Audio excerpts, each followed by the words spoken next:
નમસ્કાર વિદ્યાર્થી મિત્રો, I welcome you all to Padhai Passion. મિત્રો, આજે આપણે તારીખ 30 જાન્યુઆરી 2019ના રોજ ધી હિન્દુમાં છપાયેલા ન્યૂઝને આધારે કરંટ અફેર્સની ચર્ચા કરવા જઈ રહ્યા છીએ. પણ આ ચર્ચા શરૂ કરતાં પહેલાં ગઈકાલના મારા કરંટ અફેર્સનો વિડીયો તમે બધાએ જોયો જ હશે એની મને ખાતરી છે. અને જો કોઈક વિદ્યાર્થી મિત્રોનો એ વિડીયો મિસ થઈ ગયો હોય તો પ્લીઝ એને જરૂરથી જોઈ લેજો, જેથી કરીને તમારા રોજે રોજના કરંટ અફેર્સની ચર્ચા થતી રહે. એટલે એક્ઝામ ટાઈમે તમારે કરંટ અફેર્સને એક એઝ અ સ્પેશિયલ સબ્જેક્ટ તૈયાર ન કરવો પડે, કારણ કે તમારી એની તૈયારી રોજે રોજની ચાલતી જ હોય છે. તો મિત્રો, ગઈકાલના 29 તારીખના કરંટ અફેર્સમાં મેં પ્રશ્ન પૂછ્યો હતો કે બ્રિટનના પ્રેસિડેન્ટ કોણ છે? તો એ છે થેરેસા મે. એ સિવાય જર્મનીના ચાન્સેલર કોણ છે? તો જર્મનીના ચાન્સેલર છે એન્જેલા માર્કેલ. અને ફ્રાન્સના પ્રેસિડેન્ટ છે ઇમેન્યુઅલ. ઓકે, તો મિત્રો, જેણે પણ આનો સાચો જવાબ આપ્યો છે એ દરેકને ખૂબ ખૂબ અભિનંદન. મિત્રો, આ રીતે જે પ્રશ્નો પૂછાવામાં આવે છે તેનો જવાબ મને આપતા રહેજો, જેથી કરીને તમને પણ ખ્યાલ આવે કે તમને કેટલા પ્રશ્નોના ઉત્તર આવડે છે, અને મને પણ એ વસ્તુનો ખ્યાલ આવે કે તમને કયા પ્રશ્નમાં મૂંઝવણ અનુભવાય છે. તો ચાલો આ સાથે શરૂ કરીએ 30 જાન્યુઆરીના કરંટ અફેર્સની ચર્ચા. તામિલ અનુવાદ પુસ્તકને રોમન રોલેન્ડ એવોર્ડ મળ્યો. આ એવોર્ડ તેમને જયપુરમાં હમણાં જે લિટરેરી ફેસ્ટિવલ ચાલી રહ્યો છે તેમાં આપવામાં આવ્યો. મુનપિન થ્રિયા થવા વનીન વઝખાઈ. આ એક ફ્રેન્ચ નવલકથા હતી. તેનું ઇંગ્લિશમાં નામ હતું ધ લાઈફ ઓફ અજ્ઞાત man, the life of an unknown man. એની ફ્રેન્ચ નવલકથા, આ એનું ફ્રેન્ચ નામ છે લા વિડિયન હોમે ઇનકોનો, અને આ એનું ઇંગ્લિશમાં નામ છે the life of an unknown man. અને આ મુનપિન થિયા થવા વનીન વઝખાઈ એ તેનું તામિલ નામ છે. તો આ તેના પુસ્તકના તામિલના અનુવાદને આ જયપુર લિટરેચર ફેસ્ટિવલમાં ફ્રેન્ચ દૂતાવાસ દ્વારા પ્રતિષ્ઠિત એવો રોમન રોલેન્ડ પ્રાઇઝ આપવામાં આવ્યો.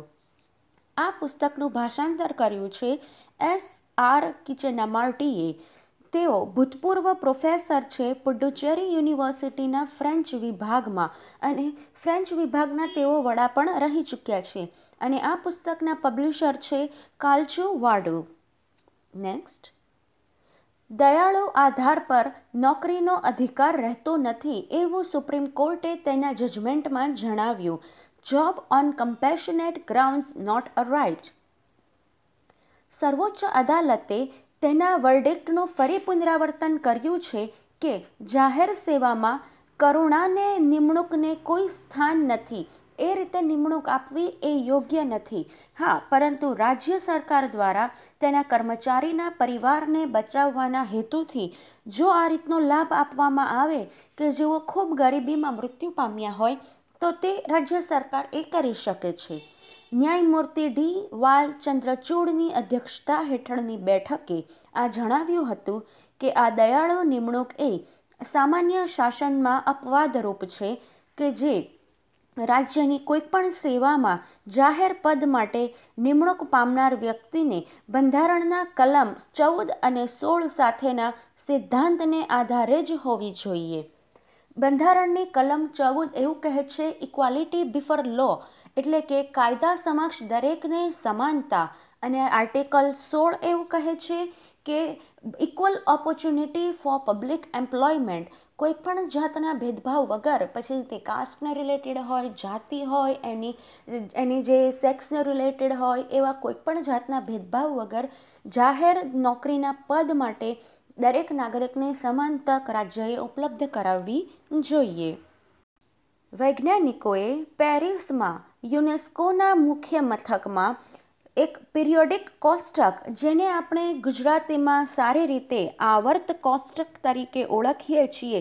તમે બધા આવર્ત કોષ્ટક શબ્દથી પરિચિત જ હશો, કારણ કે સ્કૂલમાં તમે આ વિષય પર ભણી જ ચૂક્યા છો.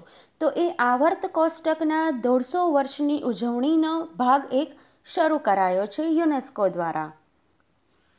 યુનેસ્કોએ 2019ને આવર્ત કોષ્ટકના આંતરરાષ્ટ્રીય વર્ષ તરીકે નિયુક્ત કર્યો છે. જેણે આધુનિક રસાયણશાસ્ત્ર અને પરમાણુ ભૌતિકશાસ્ત્રના વિકાસમાં એક નોંધપાત્ર યોગદાન આપ્યું હતું. આ જે આવર્ત કોષ્ટક છે તેની શોધ કરાઈ હતી રશિયન રસાયણશાસ્ત્રી એવા દિમિત્રી મેન્ડેલીવ, જેને આપણે મેન્ડેલીફ તરીકે પણ ઓળખીએ છીએ. તો એમના દ્વારા આ આવર્ત કોષ્ટકની રચના કરવામાં આવી હતી. તે હાલમાં 111 ઘટકોની યાદી આપે છે, જેમાંથી દરેક અક્ષર અથવા તો કોઈક 2 અક્ષર એ જે તે ઘટકનું પ્રતીક છે. આ કોષ્ટકમાં દરેક તત્વનું સ્થાન એ તેના અણુની સંખ્યાનું સ્થાન છે. આવર્ત કોષ્ટકના શોધક એવા દિમિત્રી ઇવાનોવિચ મેન્ડેલીફને નોબેલ પુરસ્કાર મળવાપાત્ર રહ્યો નહોતો, કારણ કે જે તે સમયના પોલિટિકલ ઇસ્યુને રિલેટેડ, જેથી મેન્ડેલીફને આ આવર્ત કોષ્ટકની અભૂતપૂર્વ શોધખોળને ભૂલી ન જાય એ માટે 101મું સ્થાન જે છે આવર્ત કોષ્ટકમાં, એ 101ના ઘટકને નામ મેન્ડેલિવિયન ઘટક એવું આપી દેવામાં આવ્યું છે. એટલે ભલે નોબેલ પુરસ્કાર નથી મળ્યો, પણ આ 101મા ઘટકને મેન્ડેલિવિયન નામ આપીને આ મેન્ડેલીફને લોકો ભૂલવે છે નહીં. નોન કોમ્યુનિકેબલ ડિઝીઝ બિનસંચારક્ષમ રોગો NCDમાં મુખ્યત્વે કાર્ડિયોવેસ્ક્યુલર રોગો એટલે કે કાર્ડિયો એટેક જે આવે છે તે, ક્રોનિક શ્વસન રોગો, ડાયાબિટીસ અને કેન્સર જેવા રોગોનો સમાવેશ થાય છે. આ 4 રોગોનો સમૂહ એટલે કે આ NCD નોન કોમ્યુનિકેબલ ડિઝીઝ દક્ષિણ પૂર્વ એશિયાના પ્રદેશમાં ટોચના બીમારી તરીકે આ NCD જે રોગો છે તે યથાવત રહ્યા છે. WHOએ તેના રિપોર્ટમાં એવું જાહેર કર્યું છે કે દર વર્ષે 8.5 મિલિયન લોકો એ આ રોગોથી મરે છે.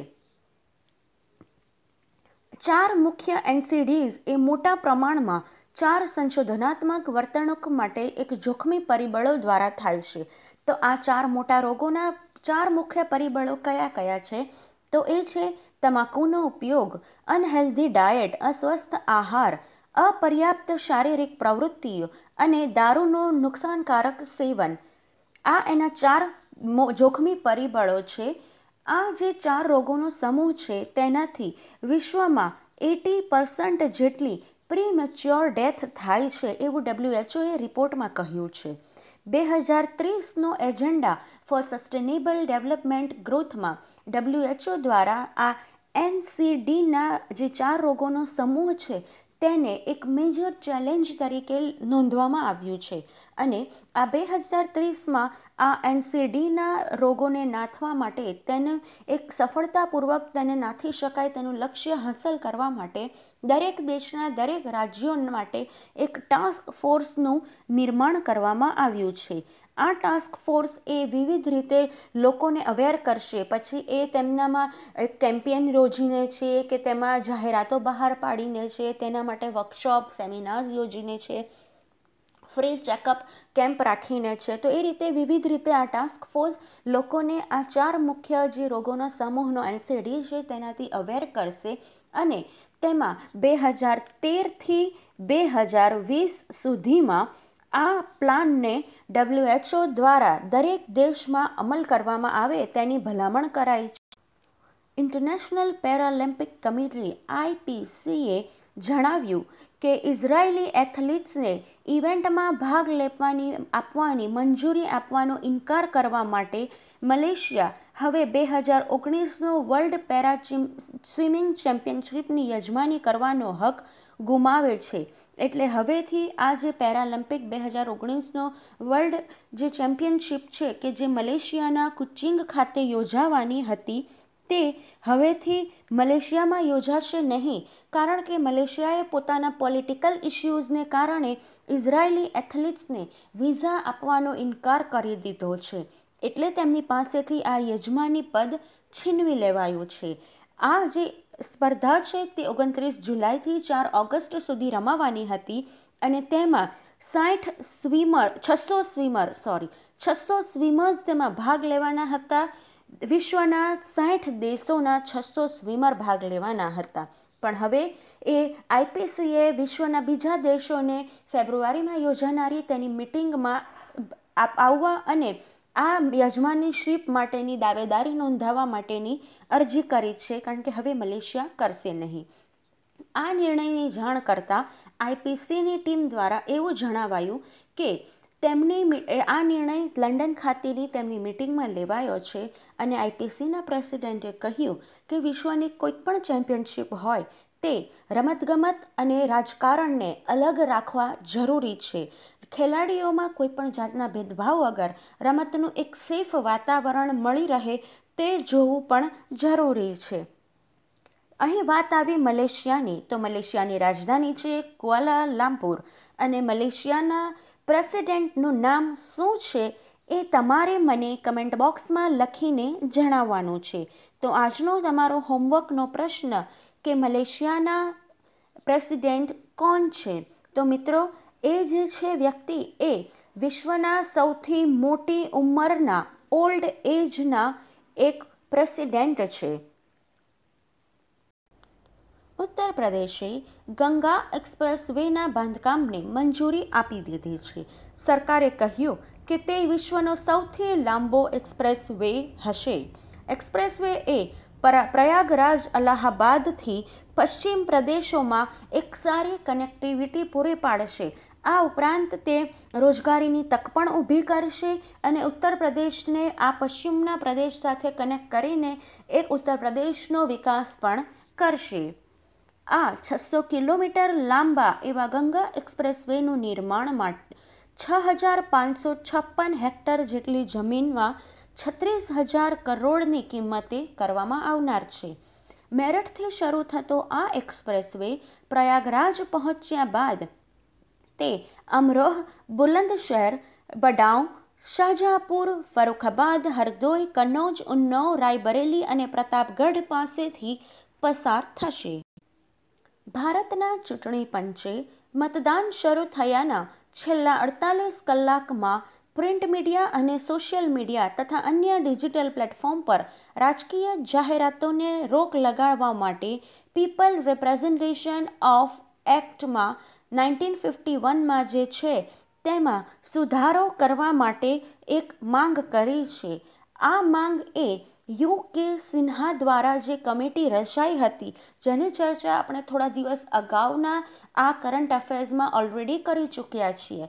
તો યુ.કે. સિન્હાની અધ્યક્ષતા હેઠળની આ ઇલેક્શન કમિશનના પીપલ્સ રિપ્રેઝન્ટેશન એક્ટ 1951માં જે ભલામણો કરાઈ હતી એમાં એવું કહેવામાં આવ્યું હતું કે આ જે પીપલ્સ એક્ટ છે તે ડિજિટલ મીડિયા અને પ્રિન્ટ મીડિયાને તો હેન્ડલ કરે છે, એને તો એ જોવે છે, પણ સોશિયલ મીડિયા કે જે હાલમાં લોકોના માનસ પર ઘણી અસર કરે છે તેને તે ઇગ્નોર કરે છે, કારણ કે એ સમયમાં આ સોશિયલ મીડિયા એટલું ચાલતું ન હતું. એટલે હવેથી આ કમિટી દ્વારા આ પીપલ્સ રિપ્રેઝન્ટેશન જે એક્ટ છે તેની સેક્શન 126 અંતર્ગત આ સુધારો કરવાની માંગ કરાઈ છે, જેમાં પ્રિન્ટ મીડિયા, ડિજિટલ મીડિયા અને સોશિયલ મીડિયાનો પણ સમાવેશ કરાવવો જોઈએ એવું કહ્યું હતું. રિપ્રેઝન્ટેશન ઓફ પીપલ્સ એક્ટ 1951ના સેક્શન 126 એ મૌન કાળ, સાયલન્ટ પીરિયડ, એટલે કે આજે 48 કલાકનો પહેલાં પોલિંગ શરૂ થવા પહેલાંનો જે સમય છે એને સાયલન્ટ પીરિયડ કહેવામાં આવે છે. તો એ સાયલન્ટ પીરિયડમાં કોઈપણ જાતની રાજકીય જાહેરાતોની પ્રસારિત કરવાથી ઇલેક્ટ્રોનિક મીડિયાને તે અટકાવે છે.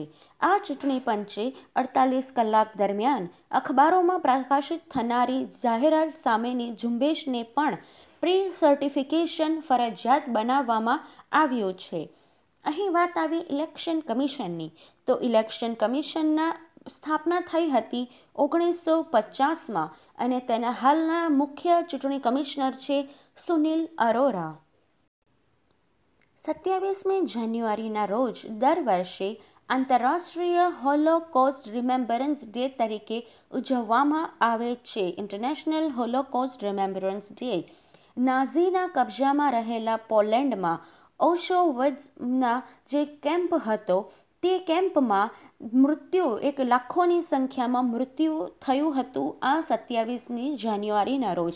તેમને યાદ કરવાના માટે આ હોલોકોસ્ટ રિમેમ્બરન્સ ડે ઉજવવામાં આવે છે, જેમાં આ જે લોકોના જે લાખોની સંખ્યામાં મૃત્યુ થયા હતા તેની સંખ્યા 11 મિલિયન જેટલી છે અને તેમાં 1 મિલિયન જેટલા તો ફક્ત યહૂદીઓ જ હતા. આ દિવસ માનવતાના એક બ્લેક ફેઝ, એક શ્યામ તબક્કાને વિશે લોકોને શિક્ષિત કરવા અને હોલોકોસ્ટનો ઇનકારને નકારી કાઢવાના કોઈપણ પ્રયત્નોને નકારવાના પ્રયાસ રૂપેનો એક ભાગ છે. યુએનના ઠરાવ દ્વારા 27મી જાન્યુઆરીને હોલોકોસ્ટના પીડિતોની યાદમાં આ આંતરરાષ્ટ્રીય કક્ષાએ તેની ઉજવણીના દિવસ રૂપે 27મી જાન્યુઆરીને નિયુક્ત કરવામાં આવ્યું છે. તે હોલોકોસ્ટ પરના શિક્ષણના કાર્યક્રમો માટે આ હત્યાકાંડને, સામૂહિક હત્યાકાંડને રોકવા માટે મદદ કરે છે. FSSAI, the Food Safety and Standards Authority of India દ્વારા એક ઈટ રાઇટ ઇન્ડિયા પહેલ શરૂ કરવામાં આવી હતી. આ પણ મિત્રો આપણે થોડા દિવસ પહેલાંના કરંટ અફેર્સમાં ઈટ ઇન્ડિયા રાઇટની ચર્ચા કરી લીધી છે, એટલે તમને એ યાદ જ હશે. તો આ તમારું રિવિઝન પણ છે. તો ઈટ રાઇટ ઇન્ડિયા પહેલમાં એક સ્વસ્થ ભારત યાત્રા શરૂ કરી હતી. તો આ સ્વસ્થ ભારત યાત્રામાં 100 દિવસનો ગ્રાહક સુધી પહોંચવાનો કાર્યક્રમોનો સમાવેશ થતો હતો. તે માટે તેમણે વિવિધ એવોર્ડ્સ આપ્યા છે. તો એ એવોર્ડ છે શ્રેષ્ઠ રાજ્ય તરીકે તામિલનાડુ. એ સિવાય 3 કરોડથી વધુ વસ્તી ધરાવતા શ્રેષ્ઠ રાજ્યમાં ગુજરાત, MP, UP અને મહારાષ્ટ્રનો સમાવેશ થાય છે. 3 કરોડથી ઓછી વસ્તી ધરાવતા શ્રેષ્ઠ રાજ્યોમાં પંજાબ, ગોવા અને દિલ્હીનો સમાવેશ થાય છે. અને ખાસ પુરસ્કારો એ મેઘાલય, જમ્મુ એન્ડ કાશ્મીર અને ઉત્તરાખંડને આપવામાં આવ્યા છે. આ 3 રાજ્યોને ખાસ પુરસ્કાર આપવા પાછળનું કારણ એ છે કે તેમની જે લોકાલિટી છે, તેમનો જે જિયોગ્રાફિકલ એરિયા છે, કે જે હિલી એરિયા છે, ખૂબ જ વર્ષાચ્છાદિત એરિયા છે, એ સિવાય પણ તેમણે આ કેમ્પેઇનમાં પ્રોપર ભાગ લીધો હતો. ભારત 2022માં G20 અથવા તો 20 દેશોના ગ્રુપની અધ્યક્ષતાની યજમાની કરનાર છે. મિત્રો, આ પ્રશ્ન ખૂબ જ ઇમ્પોર્ટન્ટ છે. યાદ રાખજો કે 2022માં G20 સમિટની હોસ્ટિંગ ભારતના હાથમાં આવી છે. તો G20 એ ભારતને નિયમ લેનારનામાંથી નિયમ આપનારની કેટેગરીમાં મૂકશે. મતલબ કે એ રૂલ ટેકરની પોઝિશનમાંથી રૂલ મેકરની પોઝિશનમાં મૂકવા જઈ રહ્યું છે. આ યજમાન બનવું એ ભારતનો યજમાન બનવું એટલે ભારત તેમાં તેનો G20 સમિટનો એજન્ડા નક્કી કરશે કે જે G20 એ રાષ્ટ્રોની અર્થવ્યવસ્થા પર વિશાળ રીતે સીધી અથવા આડકતરી રીતે અસર કરે છે. સંપૂર્ણ તક મળે છે એટલે ભારતને તેનો લાભ લેવા માટે ભારતને સંગઠનાત્મક પડકારોને પણ જોવા જોઈશે કે જેમાં દેશમાં ઇન્ફ્રાસ્ટ્રક્ચર મેનેજમેન્ટ અને બૌદ્ધિક ક્ષમતાનો જે એક ગેપ આવે છે તેને પણ ભારતે ધ્યાનમાં રાખીને તેની આ યજમાની કરવી પડશે. તો G20 સમિટમાં જ્યારે ગ્લોબલ લીડર્સ આવી રહ્યા છે તો ઇન્ફ્રાસ્ટ્રક્ચર સુવિધા એટલે કે પ્રોપર એરપોર્ટ જોશે, રહેવાની પ્રોપર સુવિધા જોશે, કોન્ફરન્સની સુવિધા જોશે. એટલે કારણ કે અહીં આ સમિટ યોજાવાની છે તો આ રીતની ઇન્ફ્રાસ્ટ્રક્ચર ફેસિલિટીઝ જોશે. એ સિવાય આ બૌદ્ધિક તફાવતની વાત કરી તો આની અંદર જે ઇકોનોમિક રિલેટેડ એજન્ડા બનાવવાના છે, કારણ કે G20 સમિટનો હેતુ જ એ છે કે ગ્લોબલ ઇકોનોમીને અસર કરતા કી ઇશ્યુઝને ડિસ્કસ કરવા. તો આવા બૌદ્ધિક તફાવત એ છે કે આવા ઇકોનોમિક પ્રોપર એક જે વિશ્વની અર્થતંત્રને અસર કરે એવો એજન્ડા તૈયાર કરવો. તો એના માટે એવા એક વિશિષ્ટ એજન્ડાની જરૂર પડશે. આ એક મિનિસ્ટ્રી કે કોઈક એક એજન્સીનું કામ નથી, પણ તેના માટે દરેક મિનિસ્ટ્રીએ એક સાથે મળીને કામ કરવું પડશે. G20નું ઇકોનોમિક ફ્રેમવર્ક અત્યાર સુધી વેસ્ટર્ન દેશો ચલાવતા હતા. એશિયામાં માત્ર ચાઇના એક જ એવું દેશ હતું કે જે આના માટે કેપેબલ ગણાતું હતું. પણ આ વખતે 2022માં જ્યારે ભારત પાસે આ યજમાની આવી છે ત્યારે ભારતે પોતાની એક છબી વિશ્વમાં સુધરે એવા પ્રયત્નો કરવાના રહેશે. આ G20 દેશ જે ગ્રુપ છે એની સ્થાપના 1999માં કરાઈ હતી અને તેના 2019ના ચેરમેન છે શિન્ઝો અબે, કે જેઓ જાપાનના પ્રેસિડેન્ટ છે. કારણ કે આ વખતની 2019ની યજમાની ટોક્યો, જાપાન ખાતે થનાર છે. 2020ની યજમાની સાઉદી અરેબિયા કરનાર છે અને 2022 એ ભારત કરનાર છે. દિલ્હી સરકારે MS સ્વામીનાથનની અધ્યક્ષતા હેઠળના રાષ્ટ્રીય કમિશન NSEFની ભલામણોના આધારે ખેડૂતો માટે ન્યૂનતમ સપોર્ટ પ્રાઇસ MSPને રજૂ કરવાનો નિર્ણય લીધો હતો. આ કમિશન MS સ્વામીનાથનની અધ્યક્ષતાપણે 2004માં નિયુક્ત કરવામાં આવ્યું હતું. આ કમિશને એવી ભલામણ કરી હતી, કમિશનનું નામ હતું national commission on farmers NCF. એણે એવી ભલામણ કરી હતી કે જમીન સુધારા, સિંચાઈ, ક્રેડિટ, ઇન્સ્યોરન્સ, લોન, એમ્પ્લોયમેન્ટ, ફાર્મર્સની કોમ્પિટિટિવનેસ જેવા ઇમ્પોર્ટન્ટ ટોપિક ઉપર બધા અલગ અલગ સુધારા આ કમિટીએ જણાવ્યા હતા. MSP માટે આ સ્વામીનાથન કમિટીએ એવું કીધું હતું કે ફાર્મરને તેની કોસ્ટ ઓફ પ્રોડક્શન ઉપરાંત 50%નો પ્રોફિટ તો મળવો જ જોઈએ. એ રીતે MSPની પ્રાઇસ સેટ કરવી જરૂરી છે. International student assessment PISA international programme for the student assessment. આ કાર્યક્રમ એક ત્રિમાસિક આંતરરાષ્ટ્રીય સર્વે છે જેનો હેતુ 15 વર્ષીય વિદ્યાર્થીઓની કુશળતા અને જ્ઞાનના મૂલ્યોને ચકાસવાનો છે અને વિશ્વભરમાં શૈક્ષણિક સિસ્ટમનું મૂલ્યાંકન કરવાનો છે. 2021માં ભારત PISAની આકારણીમાં ભાગ લેવા જઈ રહ્યું છે. લાસ્ટ ભારતે 2009માં ભાગ લીધો હતો. 2009 ત્યારબાદ હવે સીધું 2021માં ભાગ લેવા જઈ રહ્યું છે. તો 2009માં જ્યારે ભારતે PISAમાં ભાગ લીધો હતો ત્યારે તેના સ્ટુડન્ટ્સનું પરફોર્મન્સ ખૂબ જ પુઅર રહ્યું હતું. આપણા સ્ટુડન્ટ્સનું પરફોર્મન્સ પુઅર રહ્યું અને ભારતનો રેન્ક 74 દેશોમાંથી 72મો ક્રમાંક મેળવ્યો હતો, જે ખૂબ જ પાછળ કહેવાય. અને આટલો પાછળ રેન્ક આવતા ભારતે એ રીતે આ PISAને બોયકોટ કરી દીધું કે PISAના જે એક પદ્ધતિ છે પરીક્ષા લેવાની, તેના જે પ્રશ્નો છે એ ભારતીય વિદ્યાર્થીઓ માટે અને ભારત માટે આઉટ ઓફ કન્ટેક્સ્ટ ક્વેશ્ચન્સ છે એમ કહીને ભારતે એને બોયકોટ કરી હતી આટલા વર્ષ સુધી. પણ હવે તે ફરીથી એમાં ભાગ લેવા જઈ રહ્યું છે.